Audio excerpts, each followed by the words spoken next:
Hedging is the practice of using financial instruments to reduce or eliminate the risk of adverse price movements. The primary purpose is to protect investments, stabilize cash flows, and reduce financial uncertainty. Common hedging instruments include futures, options, forwards, and swaps. Futures contracts are standardized agreements to buy or sell an asset at a predetermined price on a specific date. They are commonly used to hedge against price fluctuations in commodities, currencies, and financial instruments. The advantages of futures contracts include standardization, liquidity, and the ability to lock in prices.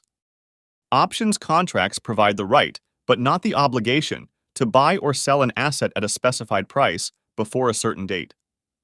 There are two types of options: call options, right to buy, and put options, right to sell.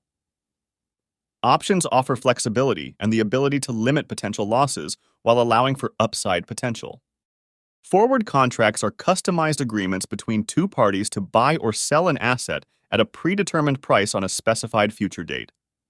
They are commonly used to hedge against currency risk, interest rate risk, and commodity price risk. The main advantage of forward contracts is their flexibility in terms and conditions, tailored to specific needs. Swaps are agreements to exchange cash flows or financial instruments between two parties. Common types include interest rate swaps, currency swaps, and commodity swaps. Swaps offer flexibility in managing cash flows and exposures to different types of risk. Hedging techniques include futures contracts, which are standardized contracts to lock in prices and manage price risk. Options contracts, which are flexible instruments to hedge against potential losses while allowing for upside potential. Forward contracts, which are customized agreements to manage currency, interest rate, and commodity risks. And swaps, which are flexible agreements to exchange cash flows and manage various types of risk.